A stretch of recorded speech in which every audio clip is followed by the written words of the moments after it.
Bon, en fait, le modèle, je suis très fier d'en parler. Et puis, souvent, même quand je pars dans des rencontres, quand j'en parle, les gens me regardent. Parce que, bon, c'est peut-être un modèle rare. Puisque ce modèle, pour le porter, le plus souvent, on pense que parce qu'il faut d'abord avoir un établissement pour porter le modèle. Alors qu'on n'a pas fondamentalement tout le temps besoin d'avoir d'abord un établissement pour ça. Parce que si on me suit très bien, le problème des enfants, c'est dans les maisons. Ce n'est pas dans l'école. Bon, donc, le modèle consiste à quoi? Donc, nous regroupons les enfants, nous créons l'équilibre. L'enfant peut avoir une carence affective. Il faut créer cet équilibre-là. C'est-à-dire qu'il ne souffre plus de l'absence de papa ou de maman. Le papa ou la maman peuvent être bien dans la maison, mais l'enfant sent l'absence. Parce qu'il n'y a pas la communication. Dans le couple. Dans le couple, mais même dans la prise en charge de l'enfant. Sur l'enfant. Oui. Donc, c'est ça qui se passe dans les maisons. Papa est bien là, il assure la dépense quotidienne. Maman est bien là. Sur son ordinateur, peut-être, il travaille tout le temps. Mais en fait, il passe à côté des préoccupations de l'enfant. Donc, nous, c'est ça d'abord que nous réglons. Donc, nous sommes en permanence avec eux dans la structure. Sauf maintenant quand ils sont le matin dans les établissements, ils reviennent. Mais nous les observons, nous regardons. C'est des enfants qui restent, c'est sous forme d'internat, ce centre? Bon, c'est sous forme d'internat, mais c'est effectivement ce vocable d'internat que je peux dire pour me faire comprendre. Mais c'est plus un pensionnat. D'accord. Voilà. Parce que souvent, le problème auquel je suis confronté, quand un parent a des problèmes, il vient me poser donc, ces problèmes. Il me dit que moi, j'ai besoin que l'enfant soit fermé. Qu'on l'enferme. C'est-à-dire qu'il ne sort pas. Il est dans la structure, l'internat. Quand il sort, c'est pour aller dans l'école. Quand il quitte l'école, c'est pour aller dans la structure. Le problème, ce n'est pas ça. Parce que moi, la structure, quand l'enfant est dans la structure, pour aller dans l'école, il faut marcher, aller vers l'école. C'est peut-être 3 minutes de marche ou 5 minutes de marche. Donc, le problème, ce n'est pas qu'il faut fermer l'enfant, mais qu'il faut faire des valeurs sur l'enfant. Il faut coacher l'enfant, il faut l'encadrer, il faut le responsabiliser, il faut le motiver. Au point que quand il sort, il sait qu'il a des objectifs, il a des ambitions, il a, disons, quelque chose à faire. Donc il fait cela, mais maintenant il retourne. Pourquoi ils ne le font pas dans les maisons? Le parent, il a des problèmes. Il va bastonner l'enfant, il lui dit que ne sort pas. Mais pourtant, l'enfant continue à sortir. Le problème, ce n'est pas de le bastonner pour lui demander de ne pas sortir, mais c'est de lui de l'organiser, de lui dire, fais-moi un emploi du temps. L'enfant lui fait un emploi du temps. Mais sur l'emploi du temps qu'il va mettre, il va mettre les heures pendant lesquelles il va travailler, mais il va mettre aussi les heures de récréation, parce qu'il faut qu'il joue. Exactement. Il a besoin de récréation.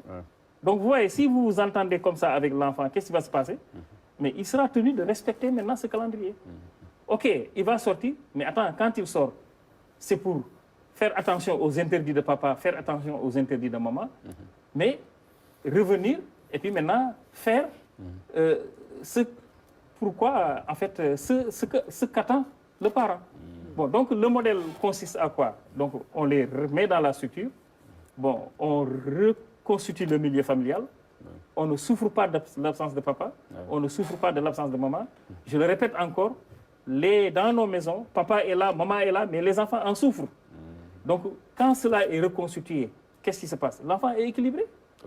Alors maintenant, ces enfants qu'on m'envoie, qui ont fait 2 fois, par exemple, la classe, mais moi, je ne les amène pas faire une 3e fois la classe. Je les valorise. Je m'entends avec les établissements et je les mets en classe supérieure. Et j'ai des résultats. C'est comme ça que j'ai eu des enfants qui ont eu des enfants qui ont eu le CFE. J'ai eu des enfants qui ont eu le BFM en 4e, mais pas en 3e. Bon, au bac, l'année dernière, j'avais des enfants qui avaient une interdiction de session au bac, mais qui sont venus dans la structure et qui ont réussi au bac. Parce que vous savez, l'interdiction de session au bac, quand on fait le bac pour une première fois, quelle que soit la moyenne de l'enfant, il n'y a pas de problème. Mais si on fait une 2e fois, c'est là où il faut faire attention avec les enfants dans nos maisons. Parce que quelqu'un qui fait le bac une 2e fois, il faut l'aider, il faut l'encadrer. Il faut voir est-ce que la série est adaptée à cet enfant. Est-ce que la série n'est pas adaptée à cet enfant. Il faut voir qu'est-ce qui était à la source de l'échec. Etc. Voir tout cela. Mais maintenant, nous, c'est ce que nous regardons. Et pourquoi l'année dernière, on a eu de ces enfants-là qui ont réussi au bac, et pourtant, l'année d'avant, ils avaient une interdiction de bac. Et pourtant, ils réussissent à la série S2 et pourtant l'interdiction c'était à la série S2. Et souvent quand il y a des interdictions comme ça, qu'est-ce qui se passe? L'enfant change de série parce qu'il va avoir peur de la série. Bon, donc voilà ce que nous faisons. Maintenant, il y a un système que nous mettons en place de communication, de prise en charge pour le développement personnel des enfants, mais également un système, je prends un exemple. Quand les enfants arrivent dans la structure, s'il y a une note de devoir, la première chose à faire, c'est de mettre ça sur la table. Mais dans les maisons, est-ce que les parents aujourd'hui contrôlent les notes des enfants? Non. Donc voilà, voilà la règle. C'est-à-dire, on n'a pas le droit d'arriver dans la maison, dans la structure, en mettant la note dans le sac. Bon, déjà, moi, je peux anticiper sur les notes. Parce que je peux savoir déjà c'est quoi les notes. Parce que ou je suis conseiller pédagogique dans l'établissement, ou je suis en contact direct avec l'école, et je suis informé à la minute près. Bon, donc quand il arrive, il met la note. Bon, il peut arriver que, bon, quand il donne les notes, qu'est-ce que nous faisons? Mais nous les affichons. Nous affichons les notes. La copie. Nous affichons la copie. Pourquoi pas dans nos maisons, on ne réserve pas une place où, quand la note arrive, on l'affiche. S'ils sont 5 élèves ou enfants qui sont de la même classe, quand moi j'apporte toujours de bonnes notes, un autre apporte une mauvaise note, mais il va y avoir une prise de conscience. Parce qu'il va se dire que non, attends, moi je ne peux pas être en 4e comme mon voisin. Et tout le temps avoir de mauvaises notes. Moi j'apporte toujours de mauvaises notes et lui il apporte de bonnes notes.